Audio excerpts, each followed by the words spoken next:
Hello viewers, আজকের এই ভিডিওতে আমি আপনাদেরকে দেখাবো ইনস্টাগ্রাম প্রোফাইল পিকচার কিভাবে চেঞ্জ করবেন মাত্র 1 মিনিটে। তো সর্বপ্রথম ইনস্টাগ্রাম অ্যাপ্লিকেশনটি ওপেন করে নেবেন। ওপেন করার পর নিচে আপনার প্রোফাইলের একটা আইকন দেখতে পাবেন, এখানে ট্যাপ করবেন। ট্যাপ করার পর আপনার প্রোফাইলটা এখানে শো করবে। তারপর এখানে দেখুন এডিট প্রোফাইল, এই এডিট প্রোফাইলে ক্লিক করবেন।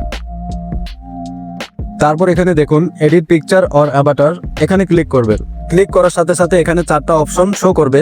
প্রথম অপশন যেটা চুজ ফ্রম লাইব্রেরি, তার মানে গ্যালারি থেকে যদি ছবি আপলোড করতে চান। সেকেন্ডে যেটা ইম্পোর্ট ফ্রম ফেসবুক, তার মানে আপনার ইনস্টাগ্রাম আইডিটা যদি ফেসবুকের সঙ্গে কানেক্ট করা থাকে, সরাসরি আপনি ফেসবুক থেকেও কিন্তু এখানে আপলোড করতে পারবেন। তৃতীয় নম্বরে যেটা রয়েছে টেক ফটো, তার মানে সরাসরি ক্যামেরা অন করেও আপনি ইনস্ট্যান্ট ছবি আপলোড করতে পারবেন। চতুর্থ যেটা রয়েছে রিমুভ কারেন্ট পিকচার, তার মানে এখন যে ছবিটা আপনার প্রোফাইলে রয়েছে সেটাকে যদি রিমুভ করতে চান তাহলে এই অপশনটি। তো আমরা যেহেতু গ্যালারি থেকে ছবি আপলোড করব, চুজ ফ্রম লাইব্রেরি এখানে ক্লিক করব। তারপর গ্যালারি থেকে আমার ছবিটা সিলেক্ট করে নিব। সিলেক্ট করার পর আপনারা চাইলে ছবিটা এভাবে অ্যাডজাস্ট করে নিতে পারেন। ওকে, আমি অ্যাডজাস্ট করে নিলাম।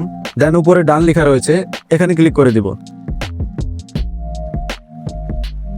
তো দেখুন ভিউয়ার্স, আমার প্রোফাইল পিকচারটা কিন্তু চেঞ্জ হয়ে গেল। তো এভাবেই আপনারা আপনাদের ইনস্টাগ্রাম প্রোফাইল পিকচারটা চেঞ্জ করে নিতে পারেন। তো ভিউয়ার্স, এই ছিল আজকের ভিডিওটা ভালো লেগে থাকলে অবশ্যই আমাকে কমেন্ট করে জানাবেন। আল্লাহ হাফেজ।